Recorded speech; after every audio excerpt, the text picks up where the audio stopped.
దేవుడు మనకి ఐదు విషయాలు ఇస్తున్నాడు. ఈ 5 విషయాల్ని మనం ఏం చేయాలంటే దేవునికి ఇవ్వాలి.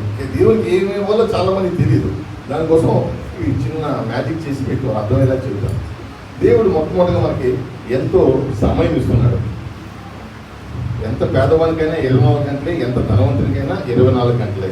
ఈ 24 గంటల్లో ఎన్ని గంటలు నువ్వు ప్రార్థన చేస్తున్నావు, ఎన్ని గంటలు బైబిల్ చదువుతున్నావు, లేకపోతే టీవీ ఎన్ని గంటలు చూస్తున్నావు, సెల్ ఫోన్ ఎన్ని గంటలు ఉపయోగిస్తున్నావు. ఈ మధ్య యావరేజ్ని ప్రతి ఒక్కరు సెల్ ఫోన్ 6 గంటలు ఉపయోగిస్తున్నారని ఒక సర్వేలో తెలియదు. సెల్ ఫోన్ 6 గంటలు ఉపయోగిస్తున్నారన్న.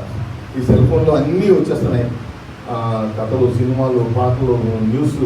ఇంకా కాబట్టి సమయాన్ని దేవుడికి ఇస్తున్నావా లేదా? వినియోగించకపోతే ఇది వృధా చేసిన వాళ్ళు అవుతాం.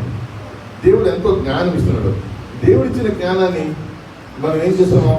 నేను జాబ్ సంపాదించుకోవడం ఎట్లాగా, నేను సుఖంగా బ్రతకడం ఎట్లాగా అని ఆలోచిస్తాను. కానీ ఈ జ్ఞానాన్ని ఉపయోగించి ఇతరులకు సువార్త ప్రకటించకపోతే దాన్ని కూడా వృధా చేసిన వాళ్ళు అవుతాం.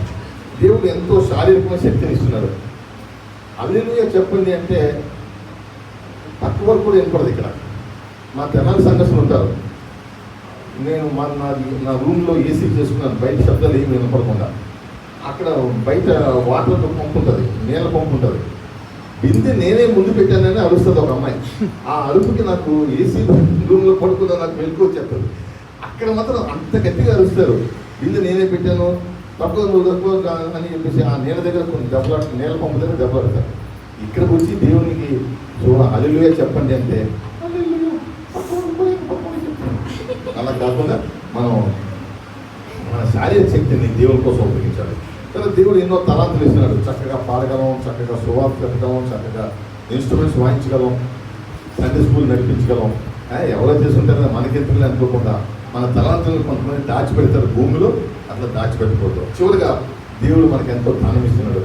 దేవుడు ఇచ్చిన ధనాన్ని మనం దేవుని కోసం వినియోగించాలి. కొంత భాగం 10% అట్లా వినియోగించకపోతే మన జీవితం కూడా ఈ పువ్వులు బొక్కెలైపోతుంది. గతకాలం అంతా కూడా దేవుడిచ్చిన సమయము, ధనము, జ్ఞానము, తలాంతులు మన కోసమే వినియోగించుకొని మన జీవితం ఈ పువ్వులు లేని బొక్కెలు అవుతుంది. దీనికి పువ్వులు ఉంటే బాగుందా, లేకపోతే బాగుందా? ఉంటేనే బాగుంది. చూడటానికి బాగోలేదు కాబట్టి నా ఖర్చీపులు దీనిపైన కప్పేస్తాను.